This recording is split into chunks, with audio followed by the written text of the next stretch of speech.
seen revue de presse. mbaa yéen a nga ca procureur ba woon Serigne Bassirou Gueye jàkkaarloo taskatu xabaar yi la gontee ni ki démb maa la ko wax de bés bi la journée Serigne Bassirou Gueye kay démb tontu na ñi dal Pastef Ousmane Sonko ba noppi weddi tu mooy lépp liñ teg ci koom yéegle kaay groupe immédiat bi ne président of nag gu yees gi kay moom Serigne Bassirou Gueye nee na Ousmane Sonko la mu dëkk woon ci réew mi mooy yàq daram ba noppi seddal boppam ginnaaw coow li joli diggam ak Adji Sarr Serigne Bassirou Gueye ne sama baat ci kaw te nag maa ngi défier Ousmane Sonko ñi dal Pastef na publier rapport interne bu gendarmerie bi fépp fu mu bëgg ndax maa ngi koy xaar problème yi démarré na de libération ne Serigne Bassirou Gueye nee na baatam ci kaw ndax nee na du comploteur waaye itam falsifié wul mu ko PV bi moom procureur ba woon yamu ca ndax nee na waaye Abass Fall beeg Bassirou Diomaye Faye bi ñaari at a ngi lépp lu mu wax dara du ci dëgg lii Basa génn wax beneen Basa génn tontu ndaxte Bassirou Diomaye Faye nee na Serigne Bassirou Gueye ci boppam mbiru Mariama Sagna ko traumatisé ñu ne déet na waaye meeting bi nga xam ne njiital Pastef def na ko barki démb ci Kër Massar lii moo ko tere nelaw laa lay wax nii les école en tout cas tuuma yi nga xam ne njiital Pastef dagoon na ko ci koom lépp la faxas démb ci jàngaaram ak taskatu xabaar yi moom Serigne Bassirou Gueye ba noppi demote njiital Pastef benn par benn Bassirou Diomaye Faye ci les école déggoo ma de Serigne Bassirou Gueye laa ne li mu wax nii lépp dara amu ci tous Bassirou Diomaye Faye ci les école déggoo ma de Serigne Bassirou Gueye laa ne li mu wax nii lépp dara amu ci tous laay wax nii suur soo ne en tout cas procureur bu woon génn na ci pataralam démb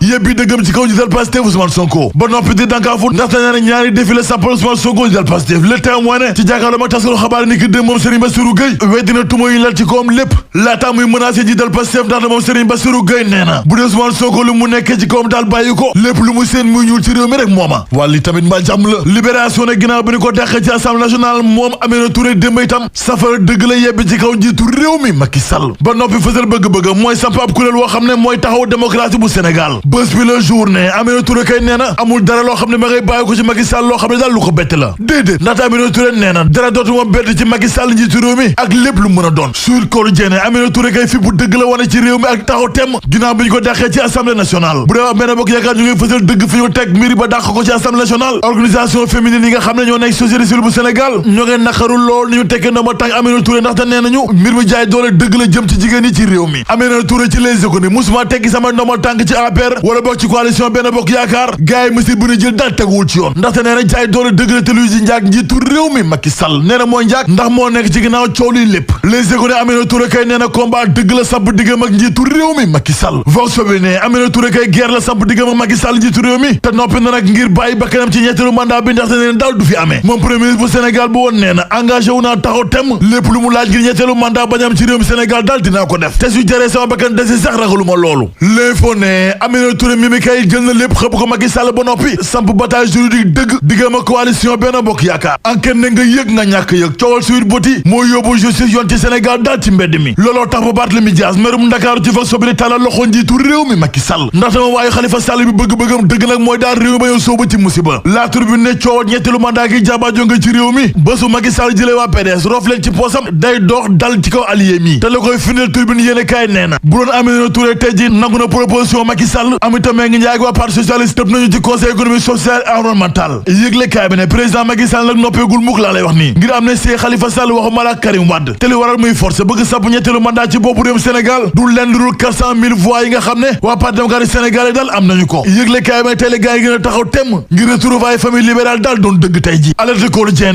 ginnaaw kàddu yi nga xam ne ma ngay xël di jafe-jafe ci réew mi bool baa ngay fees te boo sagné daal dina tuuru yëgle kaay bi ne en tout cas mbir yi ci réew mi ngay ñaaw te nag boo sagné dafay gën a ñaaw Walf Fadjri jox kàddu gi meerum Ndakaaru Barthélémy Dias mu wax diggam ak Macky Sall njiitu réew mi wax diggam ak Aminata Touré ak ci caisse d'avance bu Ndakaaru moom maire bu Ndakaaru ne gàcce dëgg la am ginnaaw ba ne supprimer caisse d'avance bi waaye li mu mën a wax ci coowal Sweet Beauté daal xam naa ne lépp complot la Barthélémy Dias ne sama baat ci kaw lu jëm ci téere Cheikh Yérim Seck bi man Barthélémy Dias liiru ma ko liirlu ma ko du ma ko liir te noppeeguma ngir liir ko ay waay lii tamit mbaa jàmm la laas ne Mamadou Moustapha Ba ma nga woon démb ci Ndar Géej fa la bàqee colonel Abdourahmane Dieye ak i naataangoom bu douane bu Sénégal ginnaaw recette yu toll ci junneeg ñetti téeméeri milliards mu di yokkute dëgg bu ñu ko méngale ak atum 2021 ndax recette yi yokku na ci lu ëpp 17 milliards suñuy koppar Le Soleil ne démb kay ci Ndar Géej lañ doon màggal bés bu ñu jagleel douane ci àdduna wërngal këpp ca la paroon ndolu ma Moustapha Ba félicité colonel Abdourahmane Dieye ak i naataangoom yi nekk ci douane bu Sénégal te félicitation yëpp a ngi bàyyeekoo ci njiitu réew mi Macky Sall Soleil ne moom directeur bu douane fësal na li waral ñu tànn Ndar Géej yóbbu fa xumute yi waaye tamit dikkaat bu baax a baax ci li waral jaroole gi colonel Abdourahmane Dieye ne dara warul ko ludul mobilisation recette yi nga xam ne def nañ ko ak xeex gu ñu sumb jëm ci trafic illicite yi libération ne drogue bu ñu saisiroon ca waaxi Ndakaaru capitale bu Sénégal piste gambien bi daal des ko mën a écarté te am na ñaari doomi Gambie yoo xam ne waxtu ñu ngi leen wër ci Ndakaaru capitale bu Sénégal l'observateur ne ñaari prisonniers ñu rëcc ci kaso yi ca Mbuur niki démb ay waay alerte quotidien ñaari ñoo dee ginnaaw accident bu woon démb ca Gandigal benn am ci gaañu-gaañu lii ñu bàkku jëm ci làmb ji ak sunu làmb yëglekaay bi ne jàkkaarloo Bombardier ak Tapha Tine du mën a yóbbu mukk laa lay wax ne ndaxte may ñi ngi nee na ku lekk avance Bombardier moom na la leer ne moom dootoon nelaw sunu làmb ne jàkkaarloo Bombardier ak Tapha Tine na leer ci bopp ñëpp ndax raak dal mënu cee ñàkk vox populi ne yàbbaa gi nag léegi daa manqué ca Mbàkke looloo waral njëg gi yokk lool ca dëkk ba mais da ngay seet loolu rek